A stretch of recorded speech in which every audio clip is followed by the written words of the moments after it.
Midnight talking to the ceiling, with your name upon my lips. Every promise that you gave me still tastes bitter, still hits. I try whiskey, try silence, try running far away, but every road keeps you leading back to you, back to yesterday. 'Cause it still burns inside, like a flame I cannot run. Your love is my addiction, you were never done.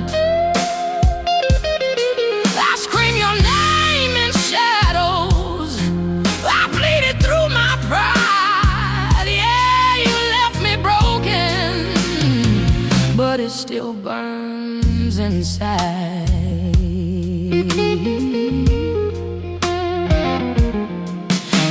Your jacket smells like trouble, your ghost sleeps in my bed. Every song on this old radio brings back the things you said. They say time heals a heartache, but time just tells the truth, that some love's out forever, even when you lose. 'Cause it still burns inside, like a fire in my veins. I've tried loving someone else, but it all feels the same. I curse your name at sunrise, I miss you every night. Yeah, you left me lonely, but it still burns inside.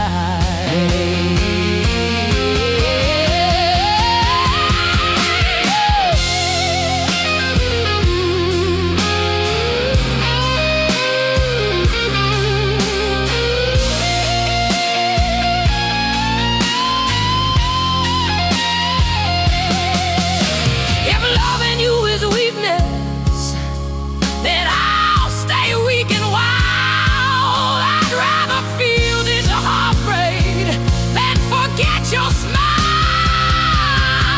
Yeah, it still burns inside. Hear my soul when I cry. I gave you all my heart, babe. Now I'm just trying to survive. If loving you is sinful, then I'll pay the price. You walked away from heaven, but it still burns inside. Still burns, still burns.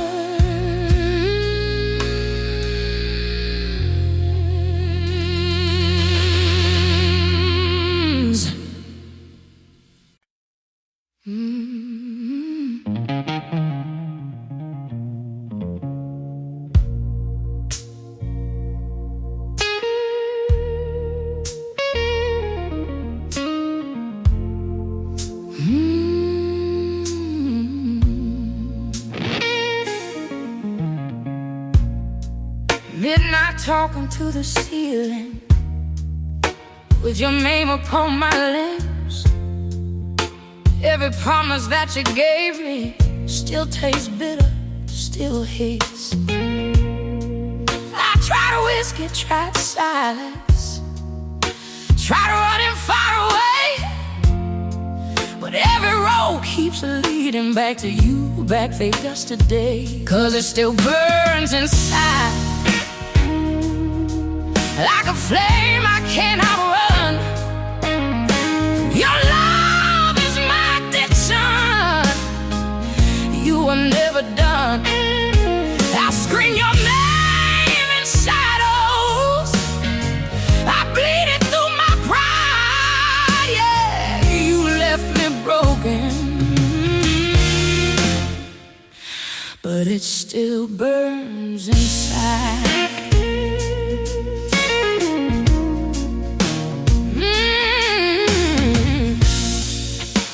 Your jacket smells like trouble. Your ghost sleeps in my bed. Every song on this old radio brings back the things you said. They say time heals the heartache, but time just tells the truth that some loves are forever, even when you lose, 'cause it still burns inside like a fire in my veins. I'm tired loving someone else, but it all feels the same. I curse your name at sunrise. I miss you every night. Yeah, you left me lonely, but it still burns inside.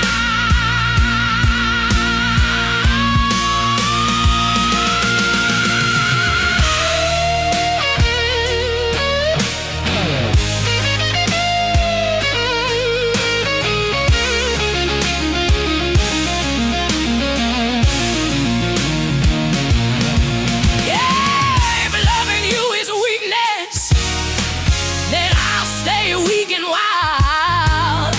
I'd rather feel this heartbreak than forget your smile. Yeah, it still burns inside. Hear my soul when I cry.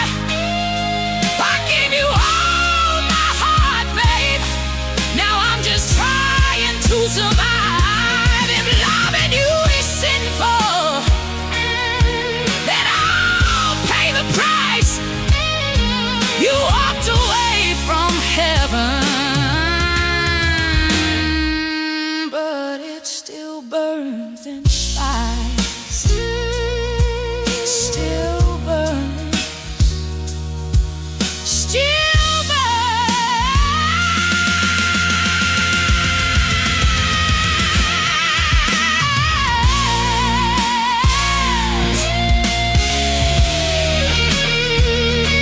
Still burns.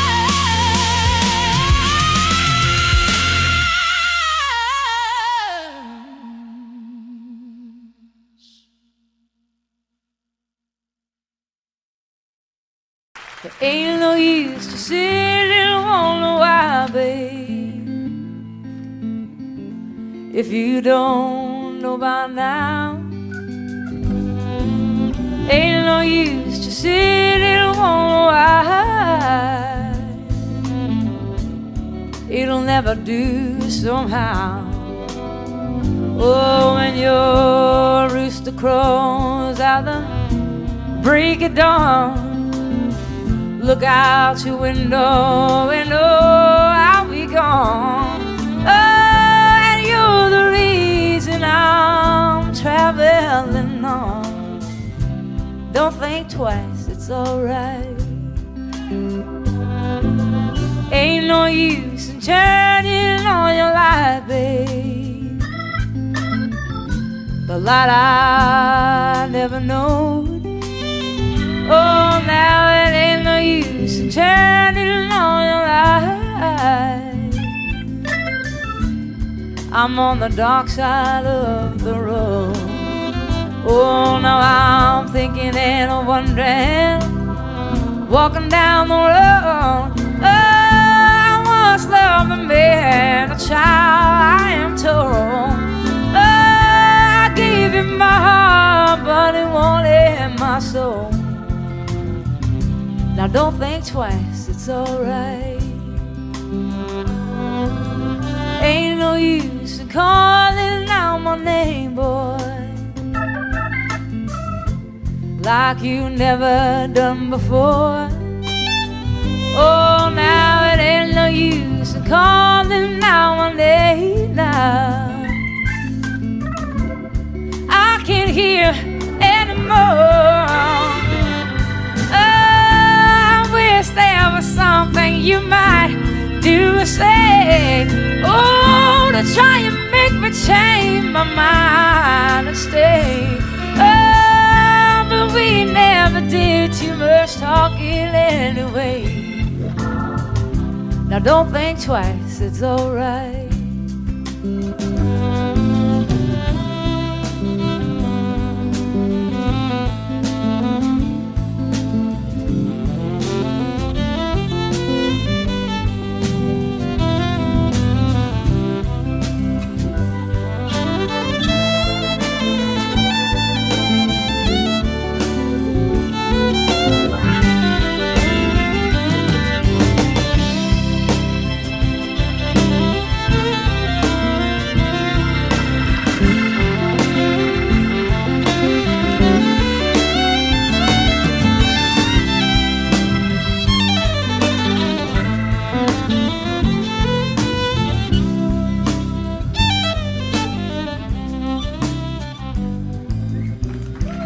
So long, honey, baby. Where I'm bound, I can't tell. Oh, my goodbye's too good to wait now. So I'll just say farewell. And I ain't saying that you treated me unkind. Oh, you could have done better for love. I should have known mine. Oh, you just kind of wasted all my precious time. Now don't think twice, it's alright. Oh, you just kind of wasted all my precious time.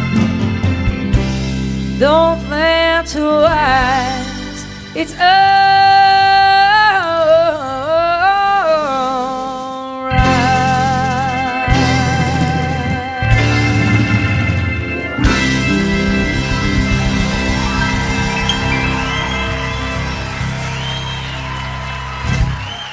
Thank you.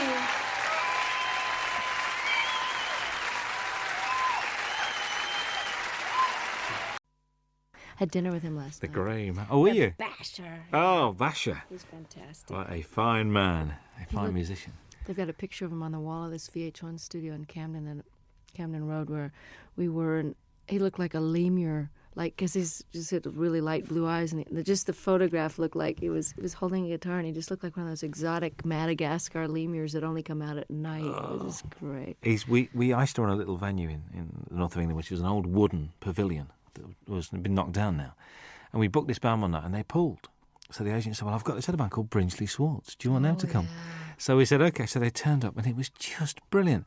They went down a storm, and it was a really, really good gig. It was just amazing. Very, very good. Are we rolling? He's Okay. one of a kind, Oh, really. One of those people that you're just so glad he's around. Paul Carrick as well. Oh, great guy. Well, Bonnie.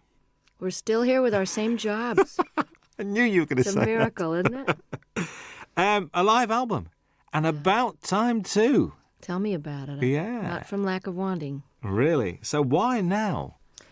A couple of reasons. I've been being besieged by people over the years that say, your live shows really capture you, and if only you could get one out, you'd really come across. And I was all ready to do one because of, Little Feat years ago had that great Waiting for Columbus album, and it really broke through and captured them in a way that the studio ones, although those were great too. And I just have been waiting and waiting, but the situation with Warner Brothers where I was for the first 9 albums up until 82, I was with Warner's, and I wanted to do the live record after my 8th record, and it just they didn't really feel, and neither did I, that the promotion for it went well, to put it mildly. I'm trying to be polite.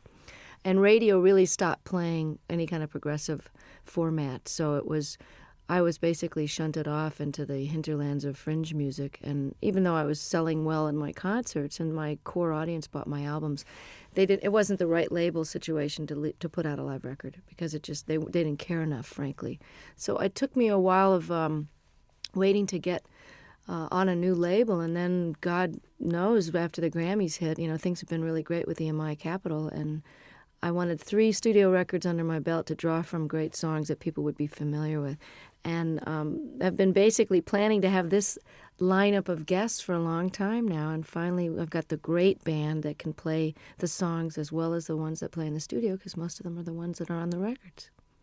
Indeed. I can't believe that these friends just happened to be around. There must have been a lot of phone calls going out to get all these guests on this album. Well, you've got to plan because people's schedules are way in advance. I mean, I know what I'm going to be doing 5 years from now almost. So everyone's booked and everybody's got their own album schedules. And Jackson said, I'm going to be recording, but it's if you can film and record in California, I bet you I can fly up for the day. Hornsby had already made room in his schedule for me. And this was planned in March in order to secure the mobile truck. The concert venues go on sale, at least a couple of months before. And, of course, the film crew, we had 9 35-millimeter camera, film for 2 days. So, that's almost $1 million type of proposition just for the film alone to film the 2 nights. And so, yes, it had to be way planned and approved and paid for in advance. But I must admit, the sound of the album is one of the best live recordings I've ever heard. Oh, fantastic. And I'll tell our engineer that because he worked his you-know-what off trying to make it. Because I'm not a big connoisseur of live albums. I mean, I listen to James Taylor's and Peter Gabriel's and of course, Little Feats I play a lot. And I have some live Westwood One radio programs that I've listened to and gotten copies of live performances where I've missed someone's tour. But I really wasn't an audiophile enough to know that it turns out, I found out from doing interviews, that most live albums get listened to once and put on the shelf. So Ed said, he really wanted to go for, making this the best live-sounding record he's ever heard. And he studied a lot of them about how much the room echo to leave in and how much clapping between songs and how much talking. Where there was a lot of deliberation that went in. And, of course, each song is from sometimes a totally different night in a totally different hall. So there's a lot of post-production work that went into this. And it works so well. A couple of things. Vince Gill has described you as the wildest lady he knows. All right, Vince. What do you think about that? I think he's the guy all of us would love to get wild with, actually. He's the nicest star. Well, actually, Brian and Bruce and Jackson, my special guests, are pretty nice, too, in the unneurotic field. You know what I'm saying? Like people that are just folks when you meet them. I don't know if that was your impression, but I know that Vince and I, over the years, I mean, when he was in Pure Prairie League and I was still on Warner's, we ran into each other and we actually did a duet together when he was first a solo act. We did a song called Let's Do Something Even If It's Wrong. And he and I were both kind of wild. I don't mean that in a biblical sense. I just mean, wild rockers. We didn't get into this line of work because we like to go to bed at 9 o'clock. Well, you don't start till late anyway, do you? It's not late. You know what? I get up early when I'm off the road. I like the daytime hours because if you're not up partying at night, there's really no reason to be up past midnight unless you just get into one of those great moments when you can write and you're reflective and everybody else is asleep. But I've started to really like the early morning dawn hours.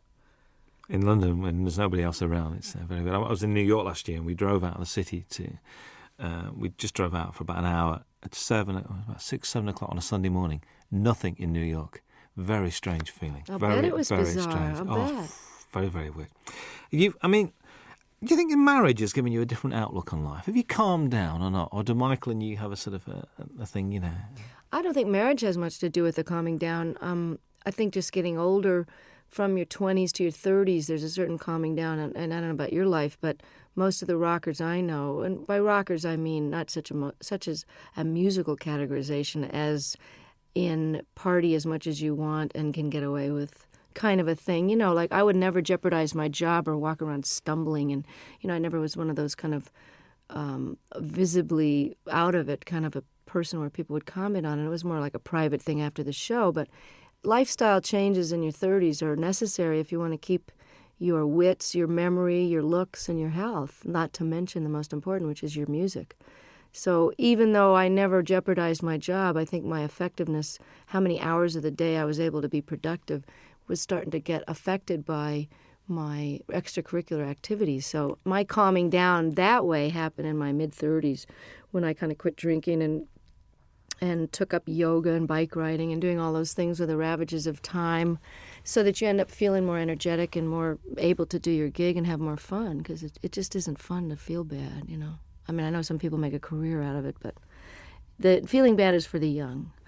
And marriage has just been, it's a challenge, and it's very adventurous, and it's exciting to know that somebody's not going anywhere when you have a big row.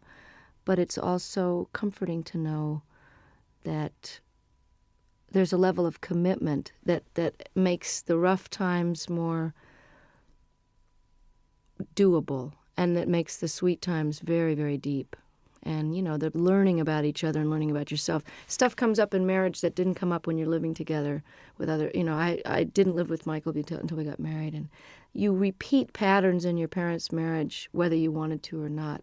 And I found that to be a very big surprise, because it didn't happen before until you get married. I think you hear those words coming out of your mouth and you go, there she is. There's that mom thing again.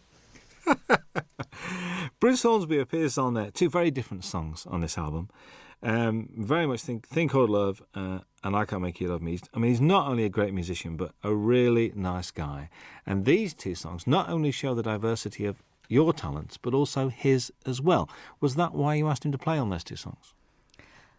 You know, it was one of those things where on the tour we did together last year, we did a 4-month double bill of the Outdoor Sheds when my new album was out. And it's quite obvious that I just think the world of him. I mean, and he made such a difference on I Can't Make You Love Me. And then he invited me to play on and sing on his last record before this current one. Then we did the tour together, and as an encore, he came out and played the accordion, and he's a great practical joker, so it was a way to keep him off the monitor man's back, where he would probably have given me nothing but hi-hat and the monitors and messed with my sound on stage. So I kept him out of trouble by having him on stage, and, you know, he's my favorite singer and writer, I think. It's just, you know, Prine and Jackson Browne and him, that's it, and Paul Brady. I Can't Make You Love Me, I can't even imagine recording live without him on it. So he was very gracious, and I just got to participate in his PBS special and got to play with Pat Metheny, the three of us on stage alone, singing The Tide Will Rise. And it was just absolutely a highlight of, you know, my respect for those men is just unbounded. And his musicianship is far surpassing anybody in the pop world that I know. You know, he's really as nice a person as he is a genius, too. Whenever I bump into him, it's like, you know, and it's like he sits down and he talks and he takes time. Mm-hmm. It's never, so I've got to rush now. He's just one of those guys. And I thought his current album was very, very good. I do, too. I mean, he's really a jewel, you know, and such a normal guy, just like Don was. And it's interesting because I've gotten to know Brian the last few days more because we've been hanging out at the Top of the Pops. And he also is totally without any kind of ego attitude. And, you know, he's not neurotic and paranoid or any of those stuck-up things that people get when they get to be a big shot. And I'm so lucky to have these guys as models because they've been famous longer than me. You know, Hornsby came out of the box with big hits, and he's just nonplussed, totally regular guy. That's why you get on so well, because you're the same. You've got the same attitude, and that's why, and it shows. I reckon this record's great to listen to when driving. I mean, I've been driving around listening to this. I think it's brilliant. God, I'm so glad. You know, it's so new that I haven't had reviews yet. So this is it. Give it to a friend. So go and drive around, listen to that, and it's great. A song on it, Shake a Little. New song to you. New song by the guy Michael Ruff, who wrote "Cry on My Shoulder" on Nick of Time, and.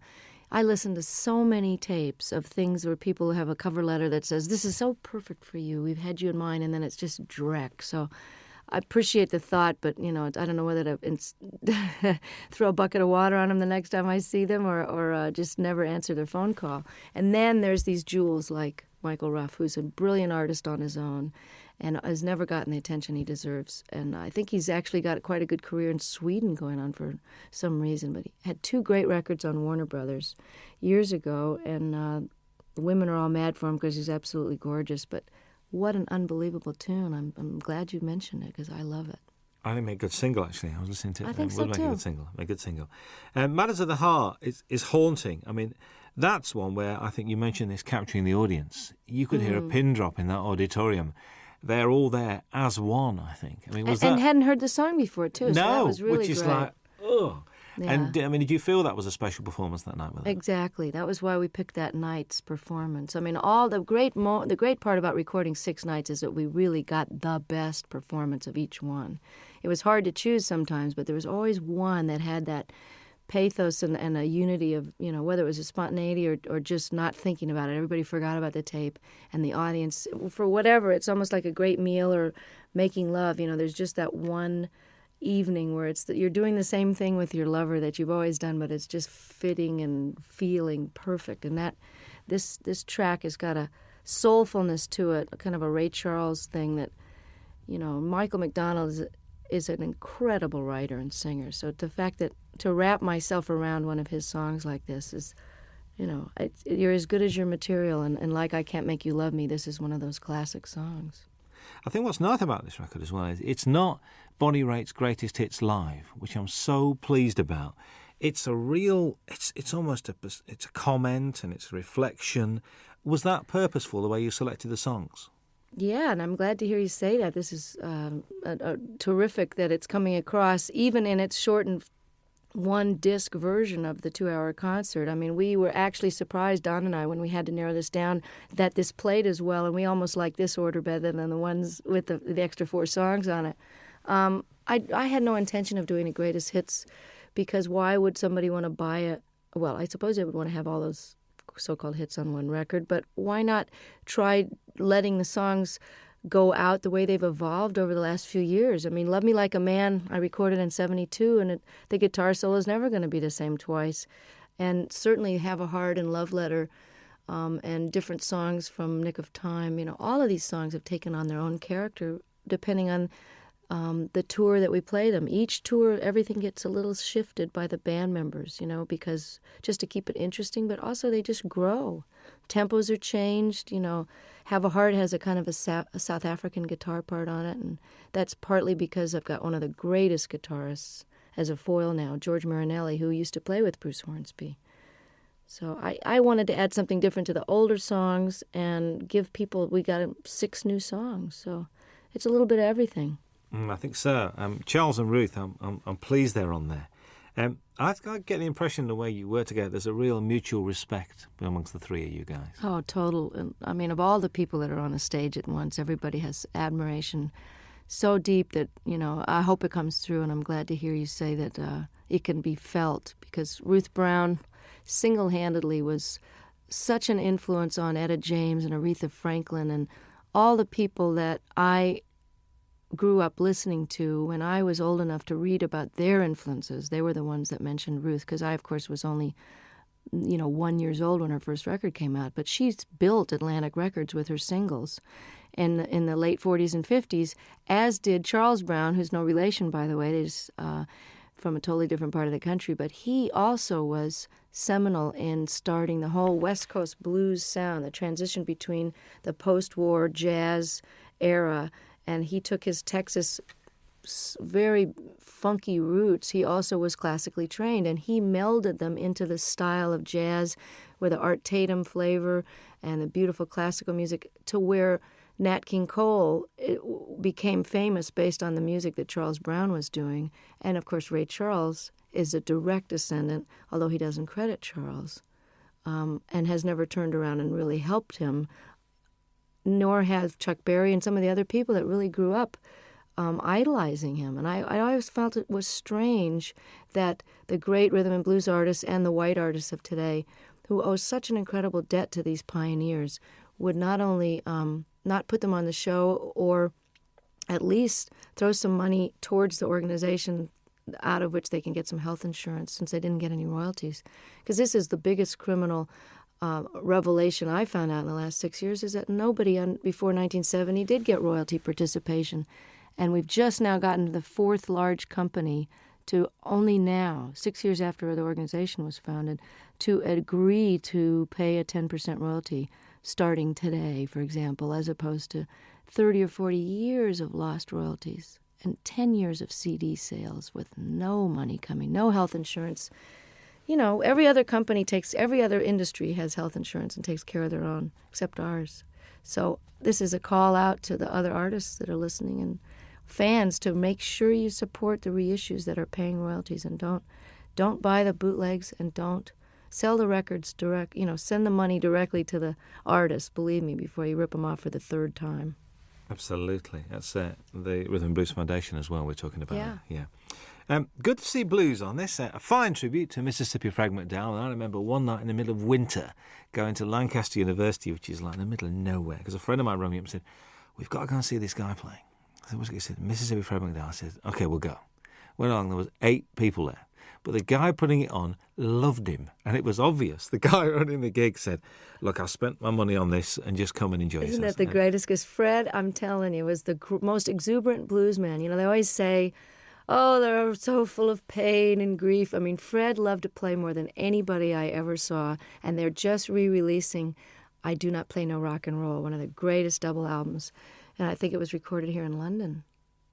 I'm not sure if that was the one, or maybe there was just that in concert where he's wearing this Mexican poncho over a bright yellow sharkskin suit with a bolo, string tie, just unbelievable getup, and loved the girls used to just flock around him, these little white American and English girls just bat their eyes at him, and he loved it so much. Just like John Lee Hooker is just rolling around enjoying his success now, Fred was like that, and one of the greatest Delta bluesmen that ever lived. I mean, you say on there, you think these songs get better with age. Do you think your work gets better with age?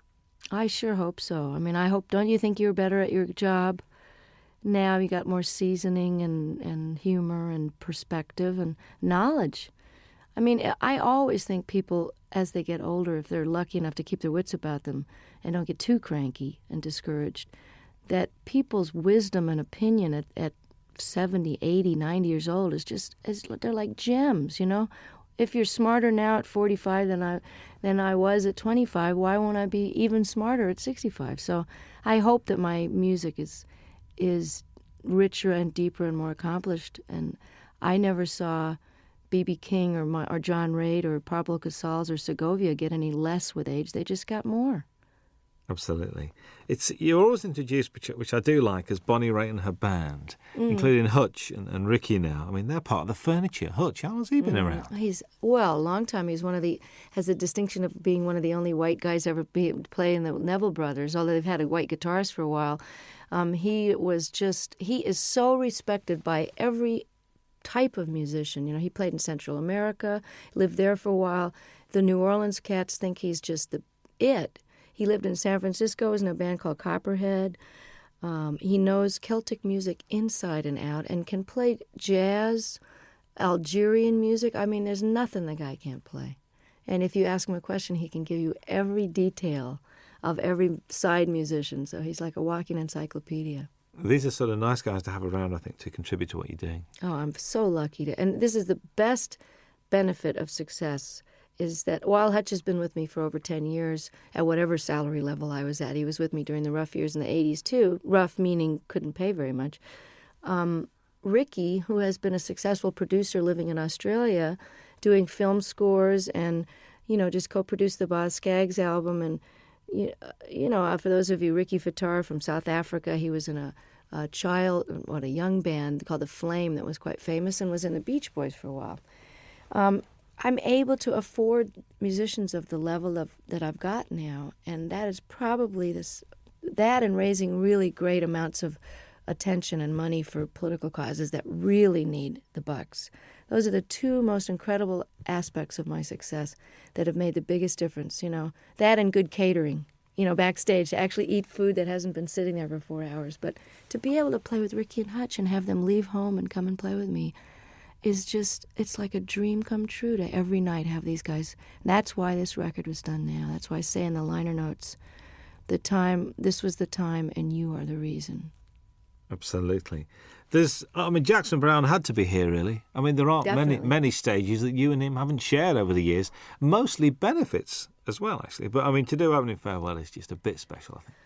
And, we didn't know what we were going to do. I was going to cut this wonderful reggae tune that he did on his last record called I Hear Your Heart Beating Everywhere. I love that song. And I thought we could have a duet, kind of a, We Be 40 kind of a thing. I don't know.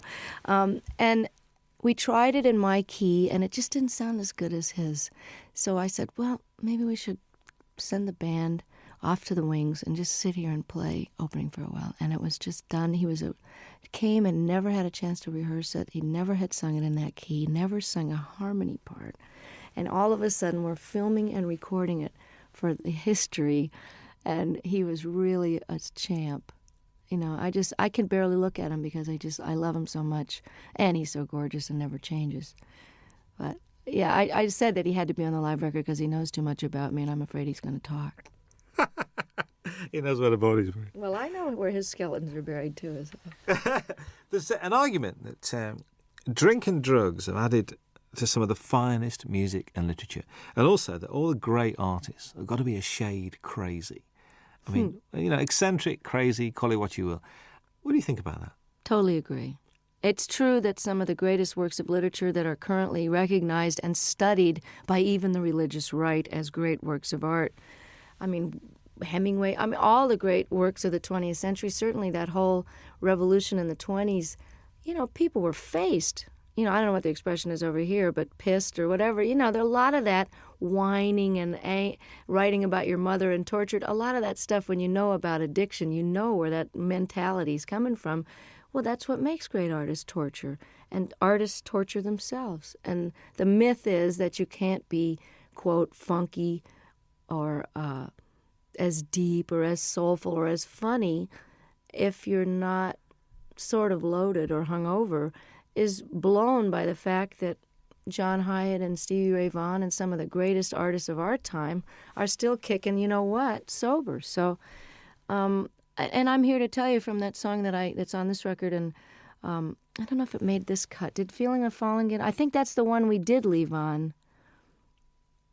I'm not. Yeah, because I want to let people know that just because you're straight doesn't mean you're not totally miserable and twisted sometimes, and it's out of that angst and misery and longing, which is just part of being alive, which you feel more acutely when you're not anesthetized, that some of the most powerful stuff has come out of my guitar, because it's excruciating to be awake. So it's just a different kind of art. If anybody thinks I'm not miserable, look again, you know. And sometimes it's a lot easier to just toss a few back and forget about it, you know. It's trying to be awake all the time that'll get you some good blues tunes. Most definitely. The old tortured theory goes out the window there. And there's this song with Bryan Adams. I mean, what's the story behind this? Did you call him or did he call you? Or if someone was to say to me, okay, you got a new album coming up, and, you know, you've been on the road with Longing in Their Hearts, and you have this ballad here, and you found this Michael Ruff song, but you know what I'm really missing as a rocker? I just wish somebody that I really love would call me up. And you know, it was like the universe answered my prayer, and I get this phone call from Brian, who I haven't heard from for a few years, and he says, I wrote you this song with this woman, Gretchen Peterson. I hope you like it. It's on the way. I listened to it. It's like tailor-made, great lyrics, a tried and true topic, but set in a very clever way. You know, you need a rock, not a Rolling Stone. Simple, straight-ahead rocker.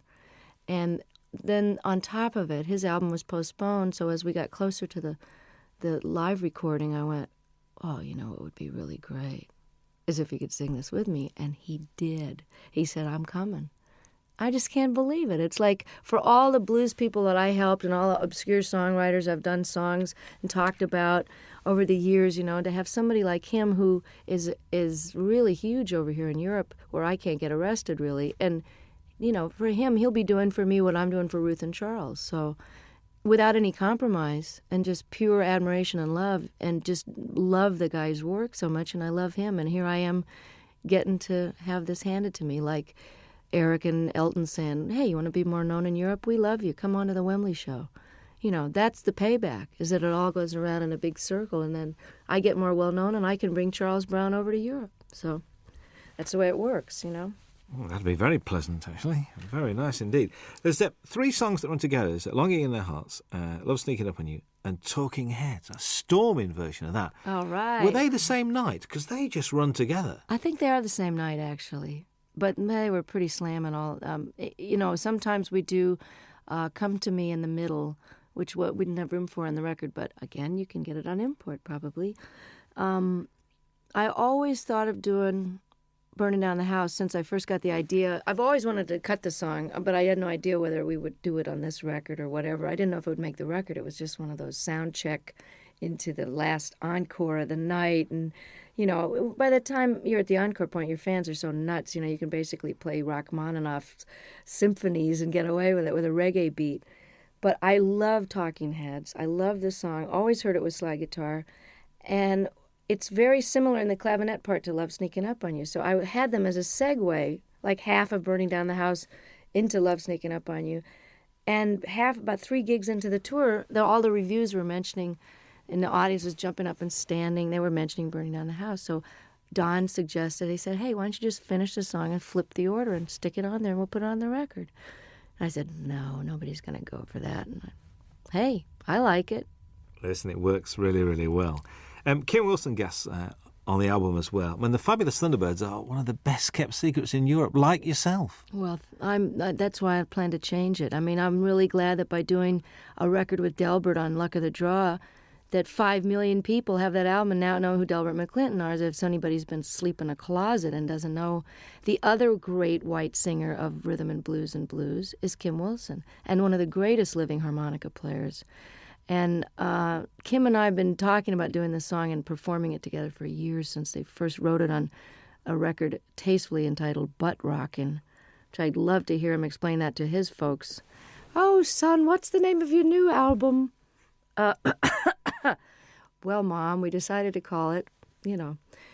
So if I can get Kim more exposure in parts in the, you know, for the moment that I'm in the sun here, and just let people know how brilliant this guy is, I'll be able to die happy, because he is just incredible.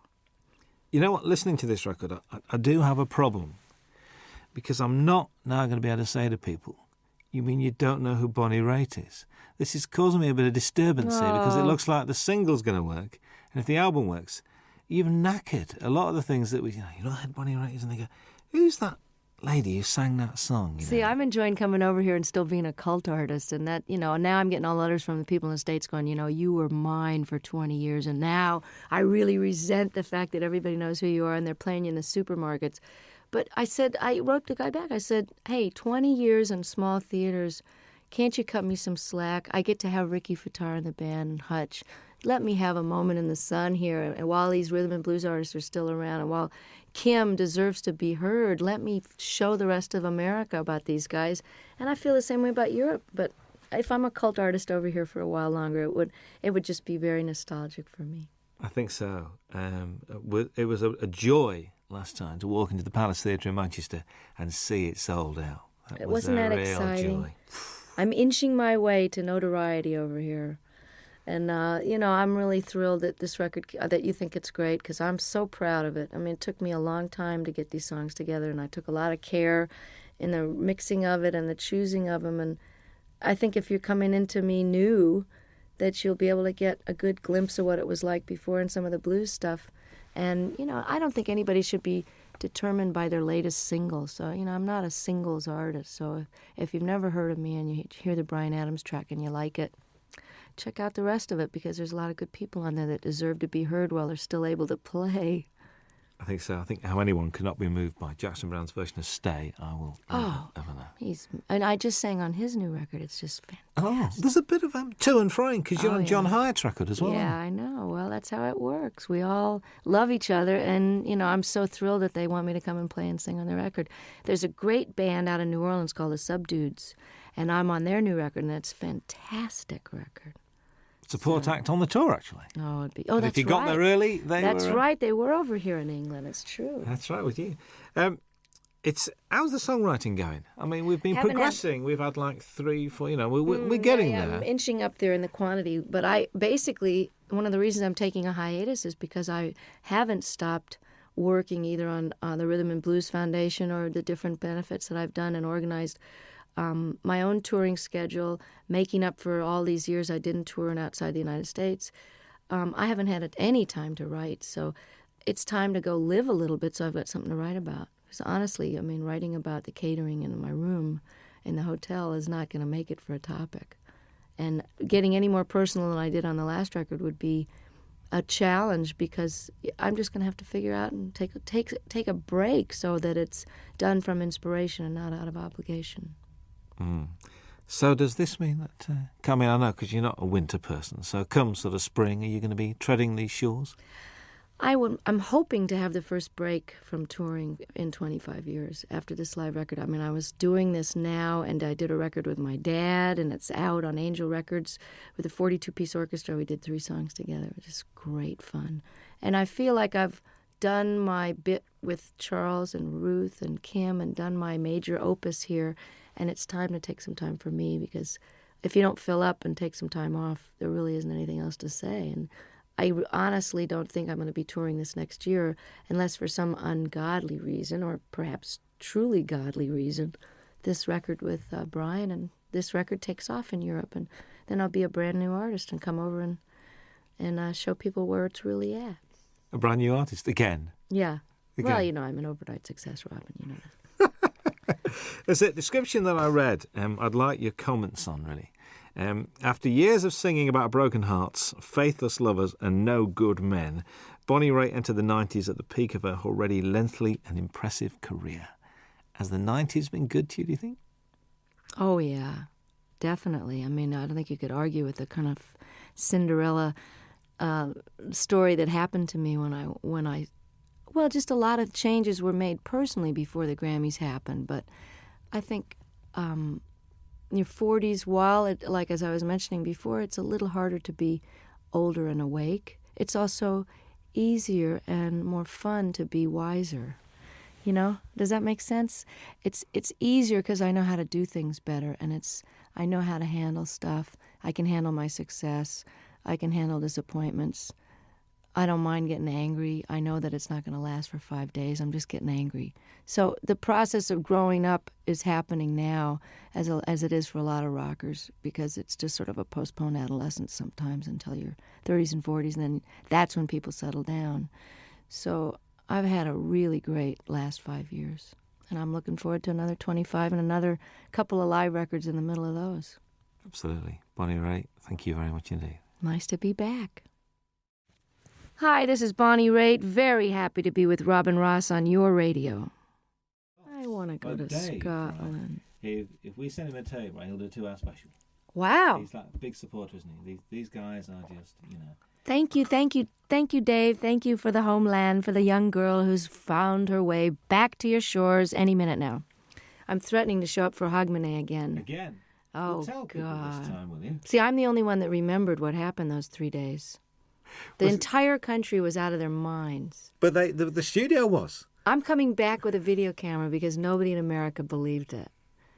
You know, well, they had some sort of sponsorship. They had little bottles of booze on the table, and there was like 65-year-old people just totally clapping and yahooing it up, which is a little glimpse of what like a Crosby, Stills and Nash audience is going to be like in 20 years. You know, will be a bunch of old geezers singing, you know, just a song before you go.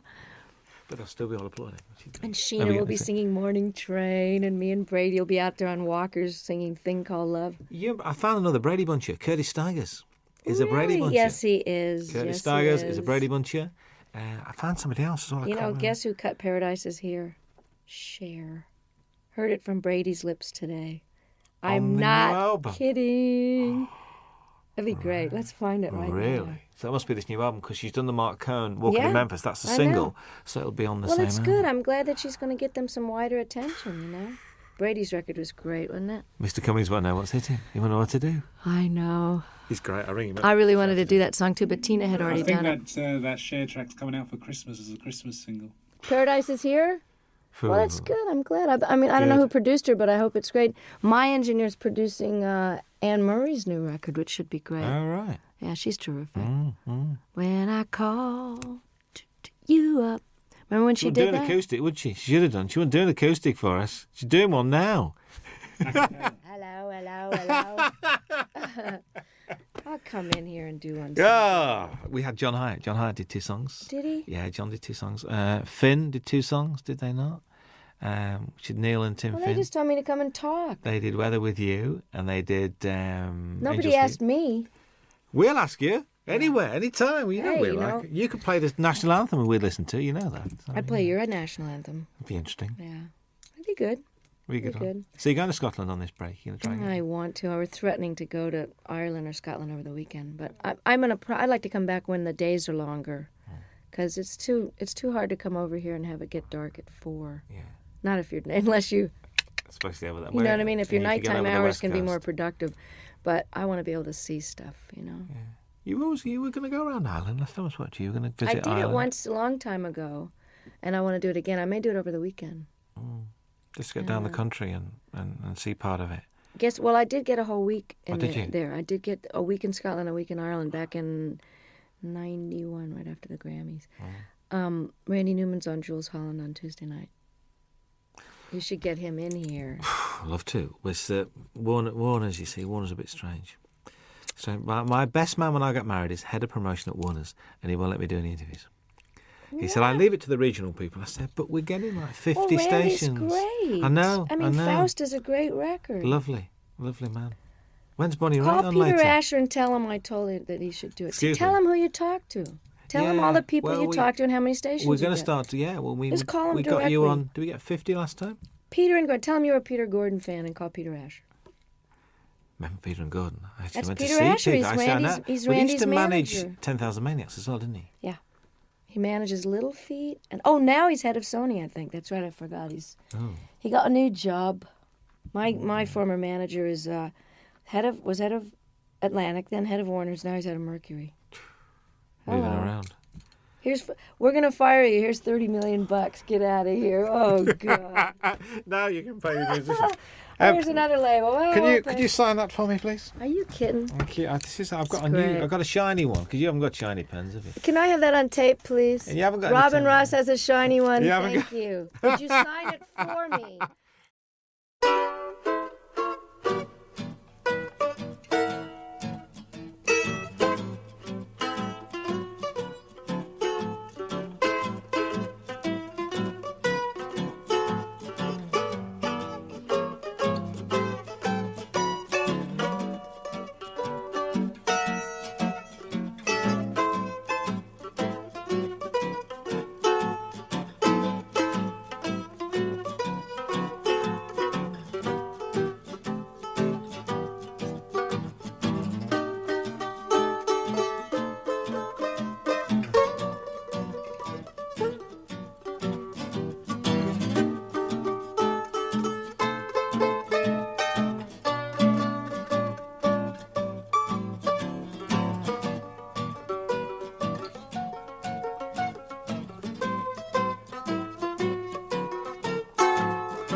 hear you in the silence, like a whisper through the rain. Every shadow pulls you closer, but I'm broken by the pain. And I try to forget you, but it ain't no use tonight. Your memory burns like fire in the fading morning light. So let the ashes fall, and let the echoes cry. I'll sing for you, baby, till the stars refuse the sky. Your name lives in every heartbeat, your voice lives in every song. I'm holding on to your shadow, though I know it's been too long.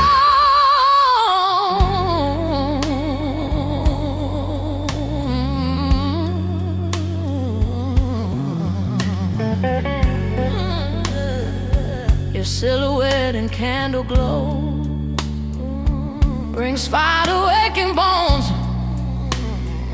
I trace your name in empty rooms, but find I'm still alone. And maybe time will heal these wounds, maybe hearts can learn to fly.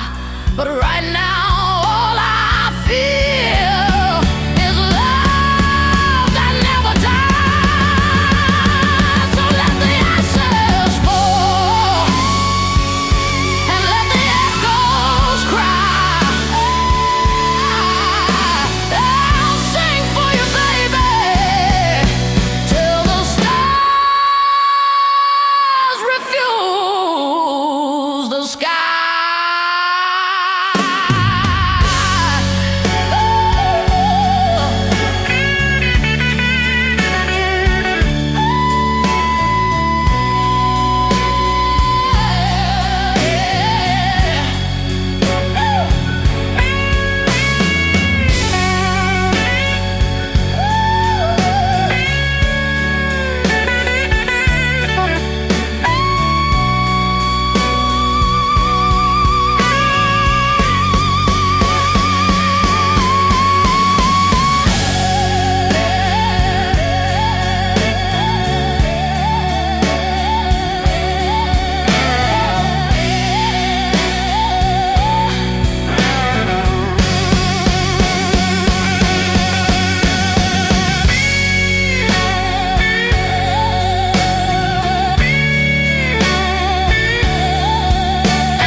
Midnight talking to the ceiling, with your name upon my lips. Every promise that you gave me still tastes bitter, still hits. I try whiskey, try silence, try running far away, but every road keeps you leading back to you, back to yesterday. 'Cause it still burns inside,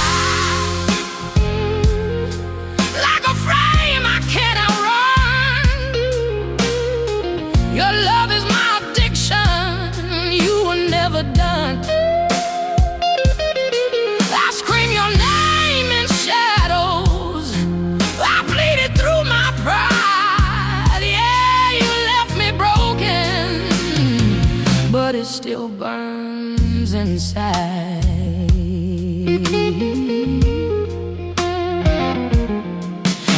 Your jacket smells like trouble, Your ghost sleeps in my bed. Every song on this old radio brings back the things you said. They say time heals a heartache, but time just tells the truth that some love's out forever, even when you lose. 'Cause it still burns inside like a fire in my veins. I've tried loving someone else, but it all feels the same. I curse your name at sunrise. I miss you every night. Yeah, you left me lonely, but it still burns inside.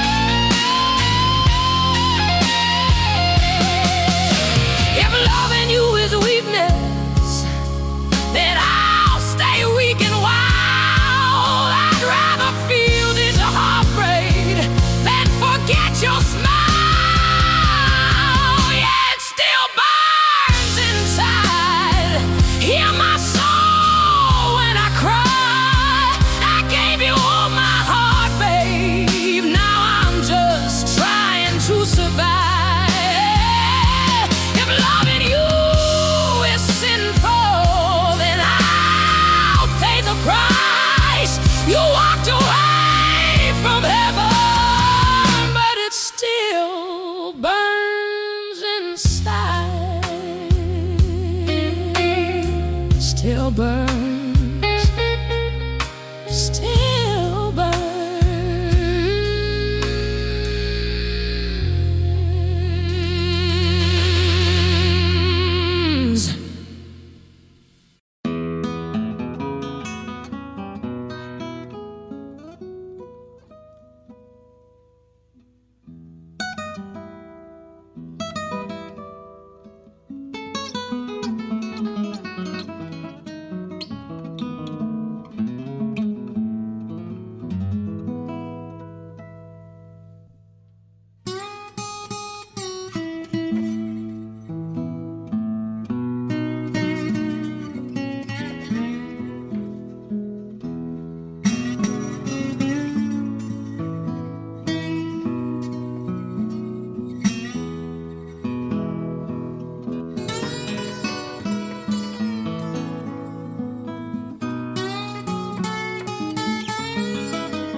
Cuando llega la noche,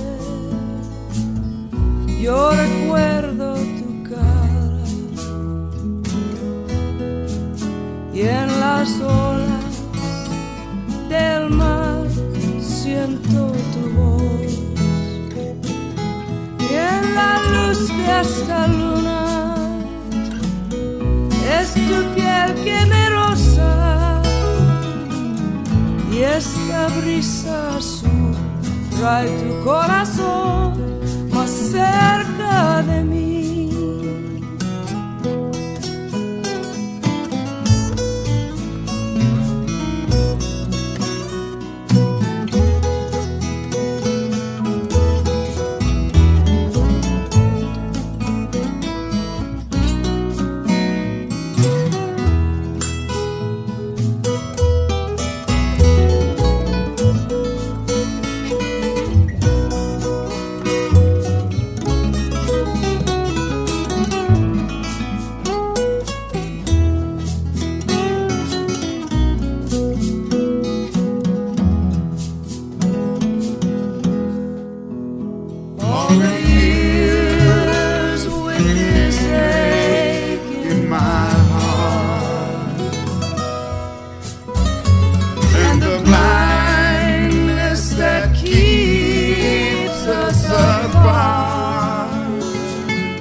and the wind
en las olas del mar.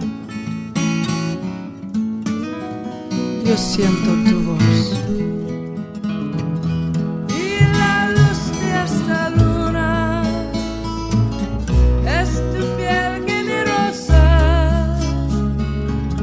Y este brisa azul trae tu corazón más cerca de mí. Esta brisa azul trae tu corazón más cerca de mí.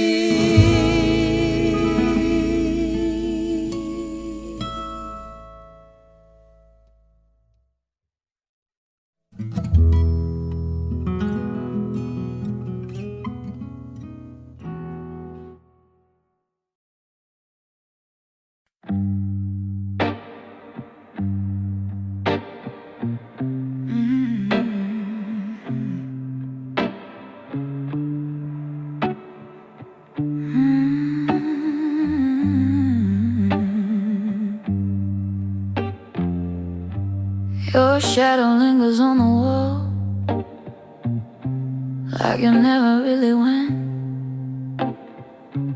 I still hear your footsteps in every word you never meant. You said you needed freedom, said love was hard to keep, but you left your heart beside me. Now it won't let me sleep after you leave.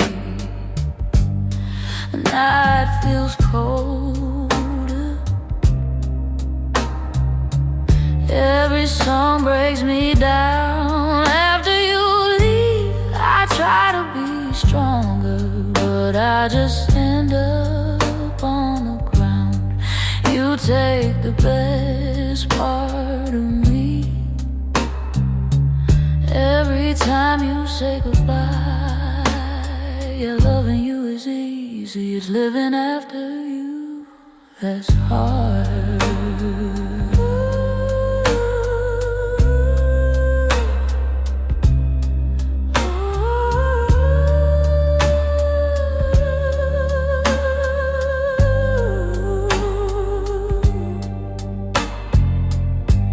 Your name is in my whiskey, your smile in my pain.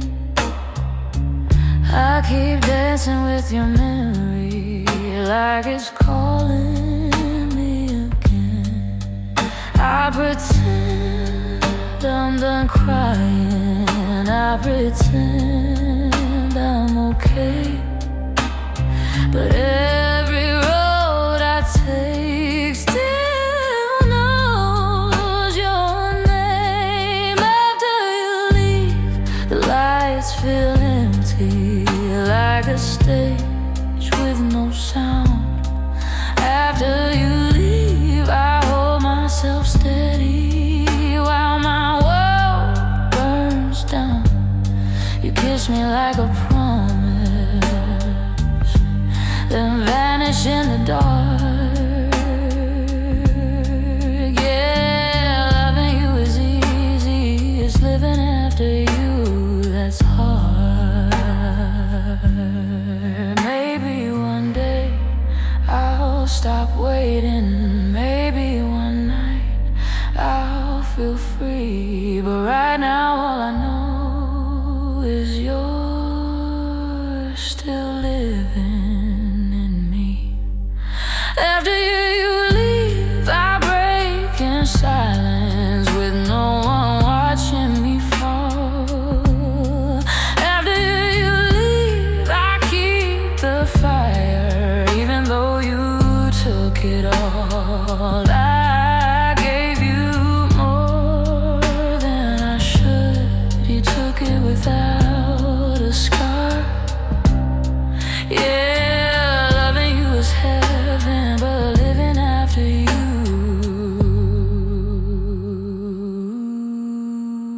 is hard.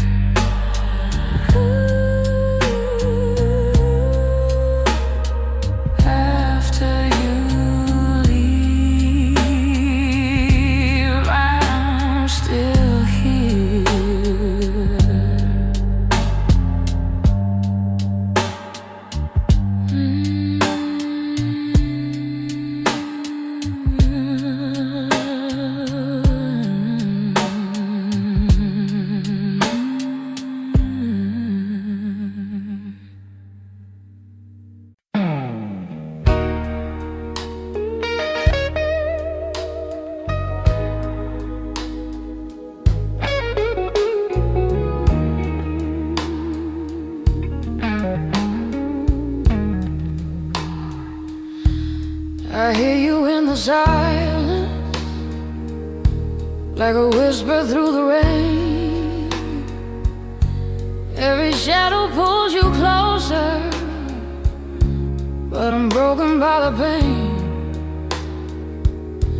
And I try to forget you, but it ain't no use tonight.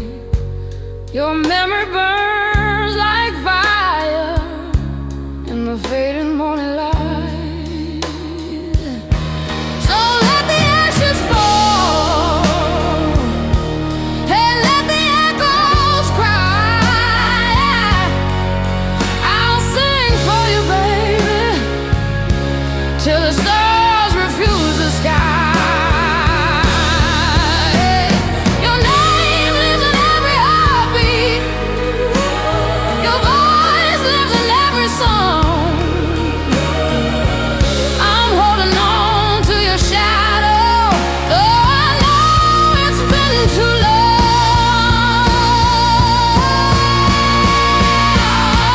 Your silhouette and candle glow brings fire to aching bones. I trace your name in empty rooms, but find I'm still alone. Maybe time will heal these wounds. Maybe hearts can learn to fly. But right now, all I feel is love that never dies.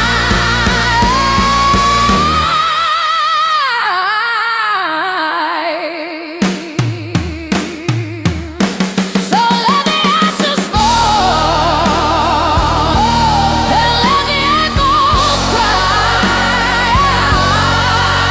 I'll sing for you, baby, till the stars refuse the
Ain't I got you on the back foot?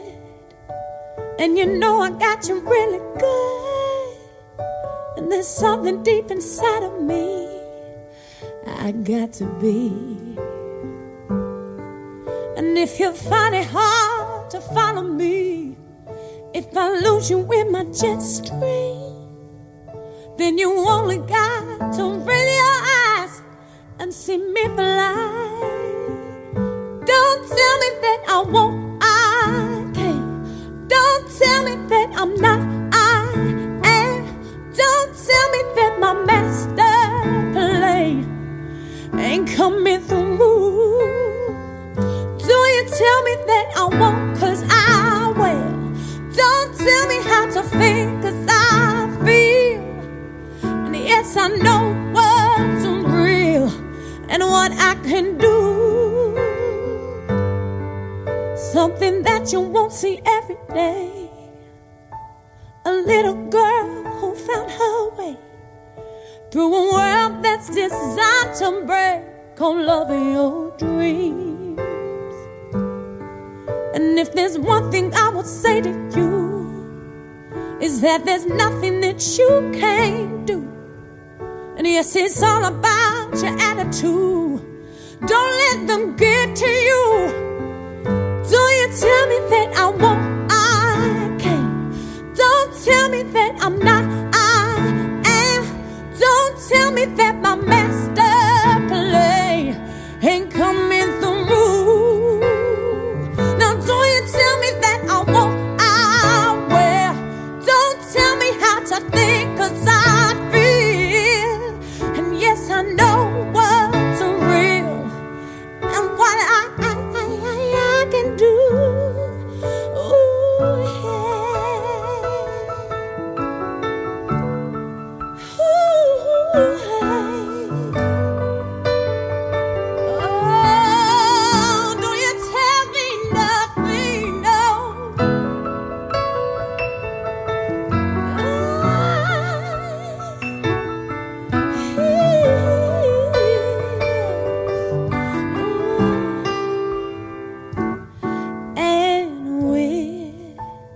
singing in our own voice. We can make that choice to be free. Yes, we're singing in our own voice. We can make that choice to be free now, to be free now. Don't tell me that I won't, 'cause I can. That I'm not, 'cause I am. That my master plan ain't coming on through. It's coming on through. Don't you tell me that I won't, 'cause I will. Don't you tell me, 'cause I know what's real and what I can do. What I can do. I say, you sing, all right now. L-U-V. I love it. I'm loving, yes I do. And there's nothing you can do here. Music. Ooh, L-U-V. I love it. I love it. I do. Yeah. So don't you tell me nothing. Ooh, ooh, okay.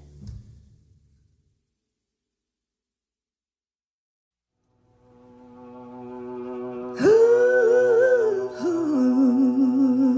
yeah.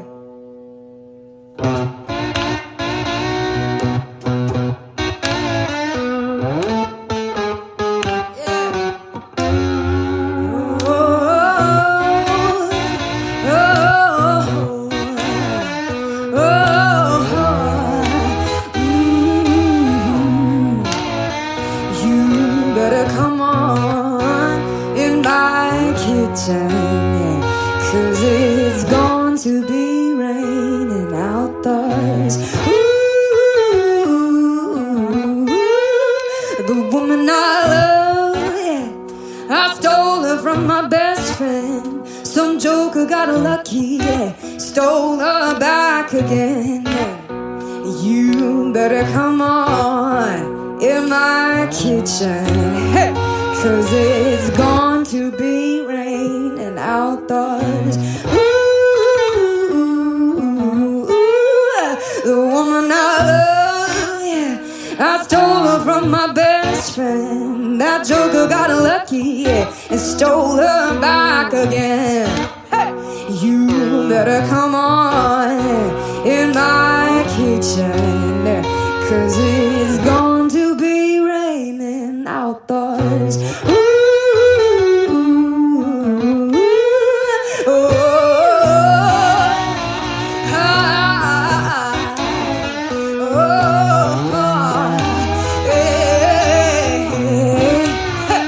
you better come on in my kitchen, 'cause it's going to be raining outdoors. Ooh.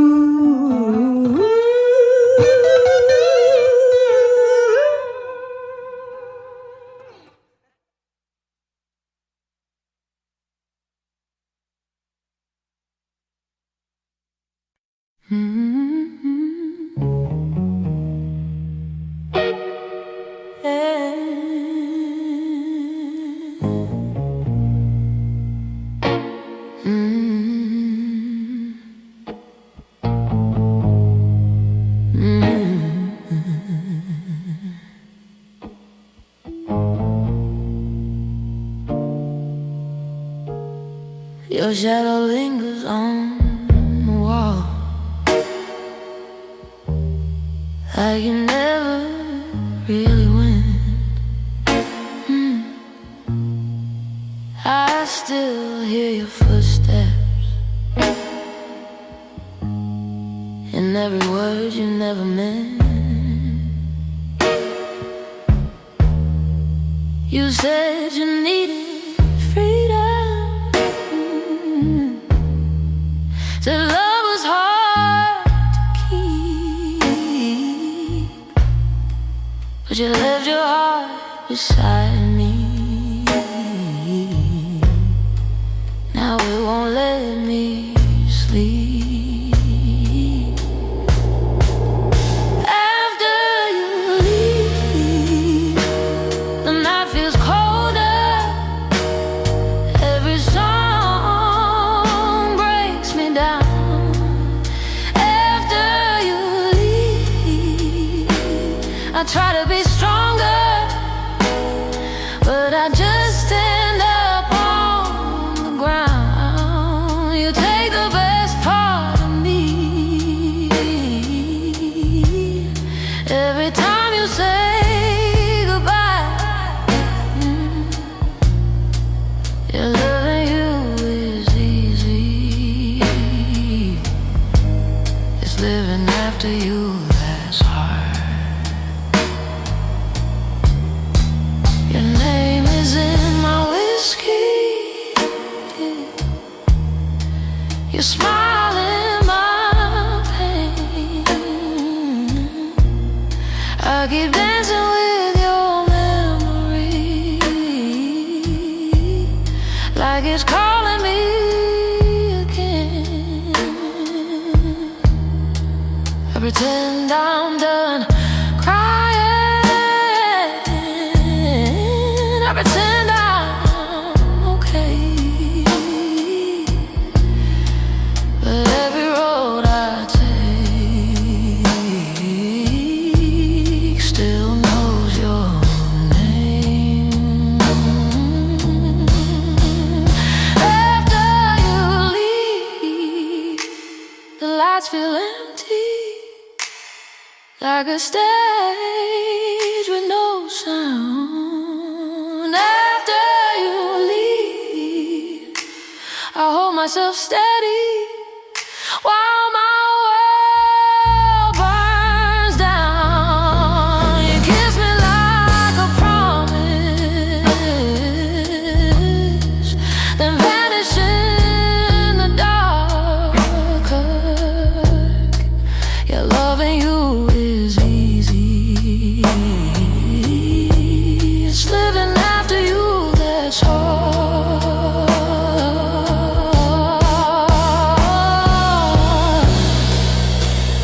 Maybe one day I'll stop waiting. Maybe one night I'll feel free. But right now all I know is you're still living in me.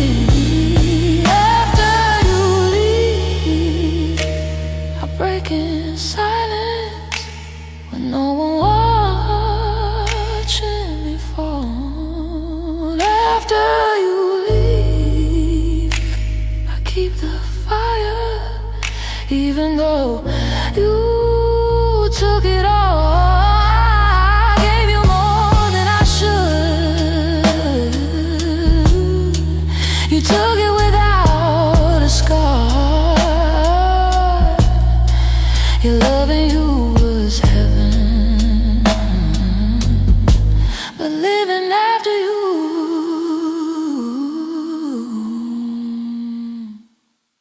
is hard.